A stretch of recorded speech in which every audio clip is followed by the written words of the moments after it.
Today is Wednesday, August 14th. We'll tell you why some union leaders are upset with former President Trump as both presidential campaigns try to win over workers. Also, America's latest show of support for Israel and new information about Hunter Biden's foreign business dealings. Plus, a massive data breach may have impacted billions of people. Google revealed its latest plan to compete with ChatGPT. And there's a new TikTok trend out for fall that's pretty much the opposite of brat summer. Those stories and even more news to know in today's episode. Welcome to The Newsworthy. All the day's news in around 10 minutes. Fast, fair, fun, and on the go. I'm Erica Mandy. Thanks so much for being here. You ready? Let's do this. Both of the top presidential candidates are focusing on the economy this week. Former President Trump will deliver a speech on the economy today, and Vice President Harris will unveil an economic plan this Friday, marking her first policy rollout since becoming the Democratic nominee. Just yesterday, Harris's running mate, Governor Tim Walz, focused on workers in a speech to a major labor group in Los Angeles. It was actually his first solo campaign stop as the vice presidential nominee, and it was in front of one of the country's most prominent unions, the American Federation of State, County, and Municipal Employees. Walz spoke about his own experience as a due-paying member of a teachers' union, saying he'll be the first union member on a presidential ticket since Ronald Reagan. Most unions have traditionally supported Democratic candidates, but Trump and Vance have been appealing to some union members as well. And the Teamsters president became the first leader of his organization to speak at the Republican National Convention last month, where he said, quote, "We are not beholden to anyone or any party." Though that was before this week, when Trump spoke with billionaire businessman Elon Musk. After that conversation, another one of the country's largest unions, the United Auto Workers, filed federal labor charges against both Trump and Musk. It cited a part of the interview when Trump praised Musk for firing workers who went on strike. UAW says that's an example of both men interfering with workers who want to exercise their right to join a union. UAW's president spoke more specifically, saying, quote, "Both Trump and Musk want working-class people to sit down and shut up, and they laugh about it openly." So far, no response from Trump. But Musk did post on X about how two former UAW presidents had been convicted for corruption and wrote, quote, "It looks like this guy will join them." The National Labor Relations Board says it's going to investigate. There's new evidence of first son Hunter Biden at least trying to get help from the U.S. government for his foreign business dealings. The New York Times got a hold of new records from the U.S. State Department. They reportedly say back when President Biden was VP and when Hunter Biden worked for a Ukrainian energy company, that the younger Biden asked the U.S. Embassy in Rome for help landing a lucrative business deal. And embassy officials seemed uneasy about that request. In response, an official told Hunter Biden, quote, "I want to be careful about promising too much," then suggested he go through the Department of Commerce Advocacy Center.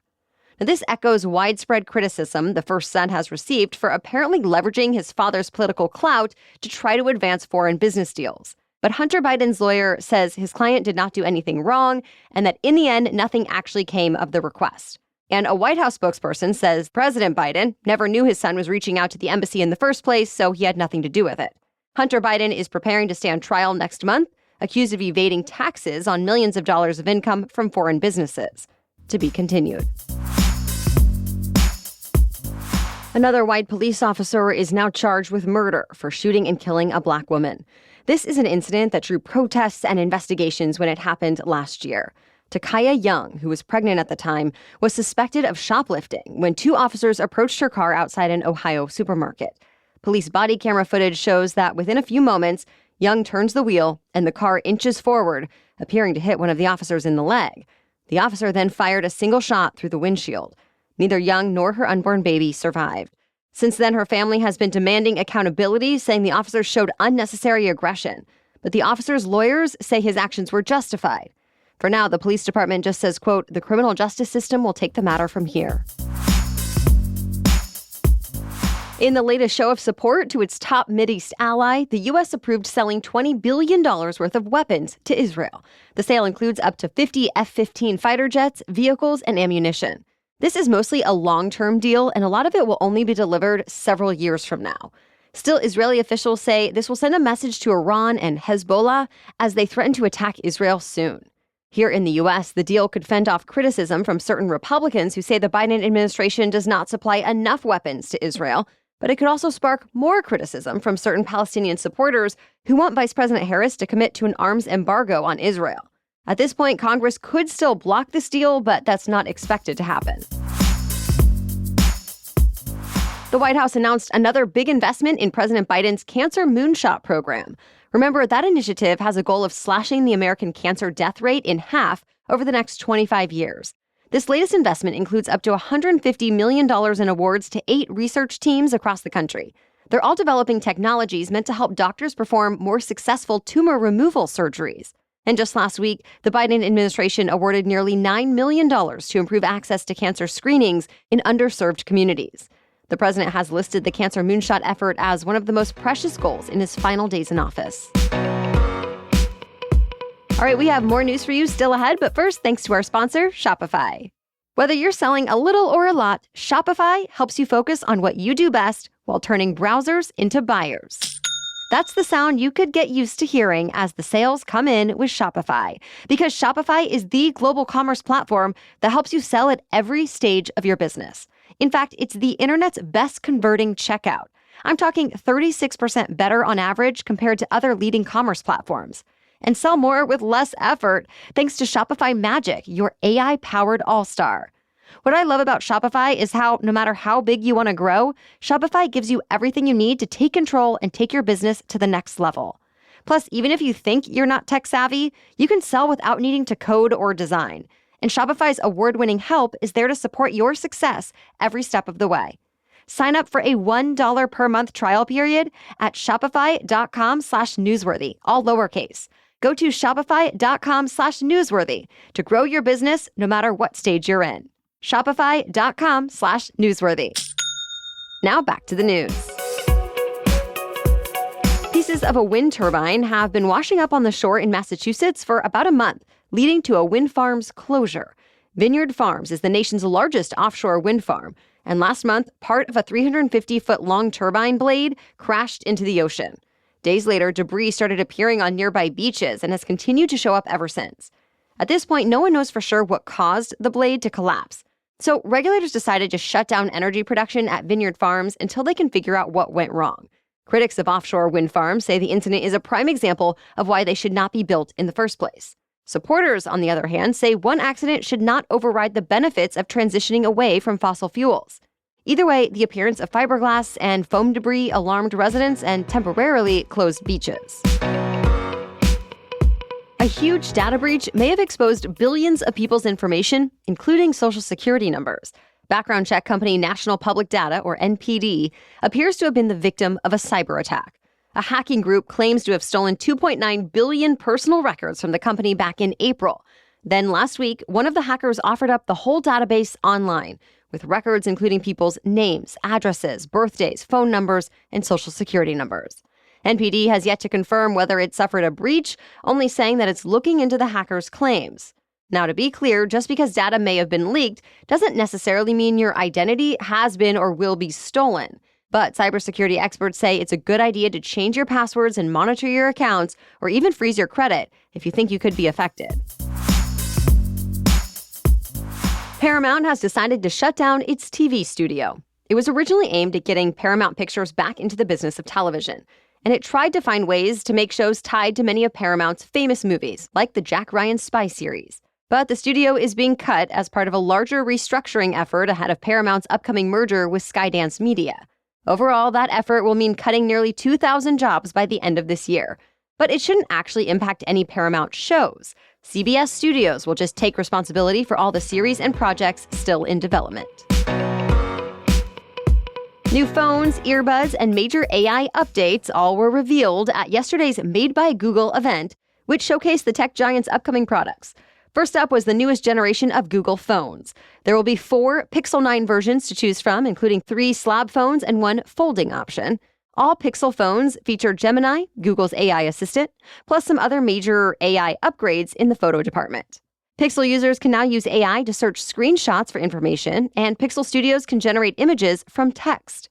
You can also add people to group shots or use generative AI to replace entire sections of a picture. As for new AI assistant features, Google said Gemini Live, which it announced in May, will be available to Gemini Advanced subscribers. Like ChatGPT's voice assistant, Gemini Live can answer your spoken questions in real time. The latest TikTok trend might not be what you expect from social media. It's not outrageous, it's not a challenge, it's not a dance, it's demure. That's right, demure, as in reserved or modest. That's a major shift from the most recent trend on social media, Brat Summer, that we told you about last month. But TikTokers seem to be embracing the new trend for the fall season. Some trace its origins back to a video posted earlier this month by an influencer named Jules LeBron, who showed followers how to get ready for work in a demure way. From there, other users exploded the trend, posting videos of themselves behaving in a demure way. For example, patiently waiting to get out of your seat until the plane is ready to deboard. You can apparently be demure doing anything, going to work, eating a salad, confronting an enemy, reading a book. The only requirement is that you post about it and include some version of the phrase, very demure, very mindful. Well, that's it for the main news today, so now it's time for Work Wednesday, when we break down one interesting career or work-related news story every Wednesday. But first, a quick break for our sponsor.